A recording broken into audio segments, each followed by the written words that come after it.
Hey guys, welcome back to my channel. My name is JSKook, and before I start, please leave a like and subscribe to the channel. It's really encouraging to see the numbers rise after every video that I put out. And today I made a list of 9 things that you should consider before choosing a new job. I know that many of you might be considering a new career or you guys are about to graduate college, so you're considering this right now. And I hope that this list can be helpful for you. So first thing is salary. Salary is the amount of money the company pays you. This is very important since amount of salary can drastically change your lifestyle depending on how high or low the company pays you. Another thing is benefits. So benefit comes in 5 forms: 401k matching, stocks, Medicare, education as in like tuition reimbursement, and miscellaneous bonus that you might get. So salary and benefit work together to make something called total compensation. So depending on and benefit can really change that calculation of the total compensation.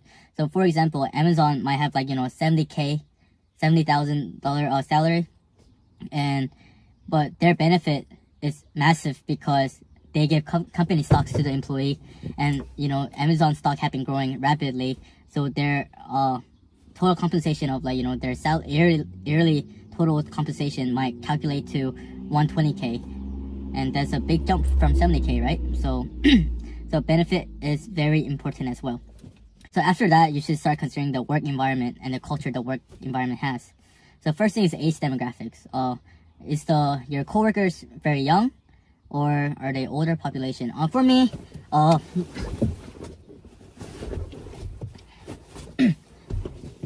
so for me, that didn't really matter for me. For me, I saw my coworkers as just coworkers, and I didn't really see them as friends. So, but I know that a lot of other people really care about their coworker being young, around their age as well. Another thing is the hours and the schedule that you will have. So these comes in many forms. There's the usual 5 days a week, 8 hours per day. There's also 9x80 schedule, which is what I have. I work 9 hours per day, Monday through Thursday, and I work 8 hours every other Friday, and this gives me a 3-day weekend every other week, and this allows me to have runs my errands or fully rest during that week, and I think that that's very nice for work-life balance. And there's also 4-10 schedule, which is you work 10 hours per day, Monday through Thursday, and you have a 3-day weekend every single weekend. Some people might think that's good. Some people might think that 10 hours per day is too long. It really depends on the people. And you really have to think the possibility of overtime. Are you really working 40 hours per week, or are you going to be working 50 or 60 hours per week? So there's a lot of hindsight in that, so you should consider that as well. And so another thing is company values.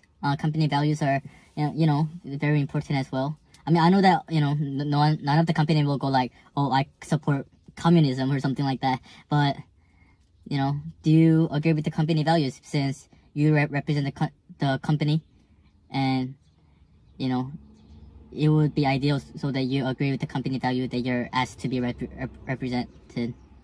Another thing is the growth opportunity and education.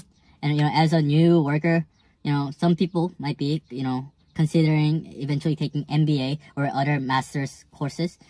So what is the tuition reimbursement about that?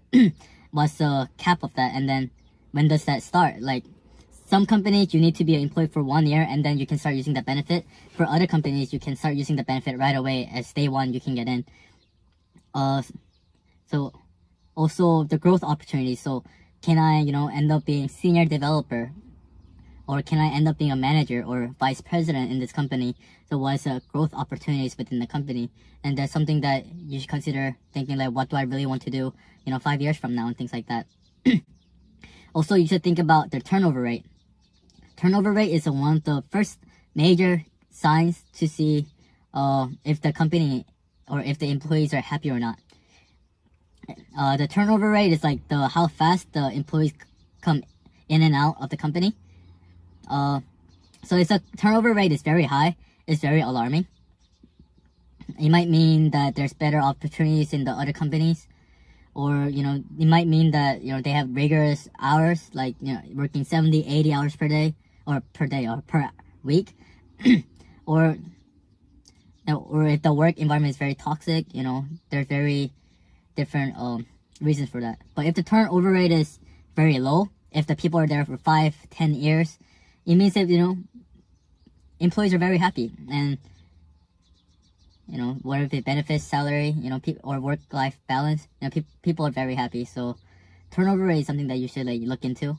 You know, a lot of this can be searched on Google, like on Glassdoor or something like that.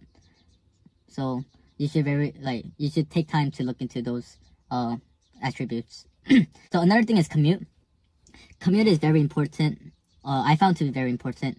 You know, even a 20-mile drive, you know, in traffic can turn into 1.5 to 2 hours of drive. So that back and forth is like, you know, 3-4 hours of your day already. And, you know, how much your time is, you know, very valuable. And how much are you willing to give up for commute?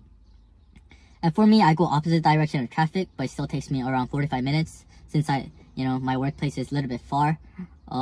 And I found that commute, you know, you can get used to it, but, you know, you're losing so much of your time within the day that, you know, sometimes it's not worth it, or maybe you have to be more diligent with your time in the day with the longer commutes for sure. So the last thing is the company history. If the company is very new, this might not apply, but if the company that you're supporting is very, you know, old, like, you know, 50+ years, you have to see, and it's kind of helpful to see what reputation the company has, and if they really live out the company values that they try to represent, or is it just a banner that try to recruit people. So, you know, like, so you want to be proud of the company that you work for. So company history is very important. So all these 9 things that I mentioned, I cannot tell you what to prioritize or what to not. You know, this information like really depends on you. Some people are willing to do anything for a higher salary, you know, so that they can just, you know, they're willing to work like, you know, 70 hours per week just for a higher salary. Some people are willing to sacrifice some salaries for, you know, younger demographics, or, you know, or have a better work-life balance, you know, working only 40 hours a week. You know, that's not bad too. But I cannot say like what to prioritize and what to not, but all this information really depends on you. So yeah, I really hope all this information was helpful. If you thought it was helpful, please leave a like and subscribe below, and comment what type of information you want to see more, or more in depth. Yeah. So yeah. So thank you for tuning in, and see you guys next time. Bye.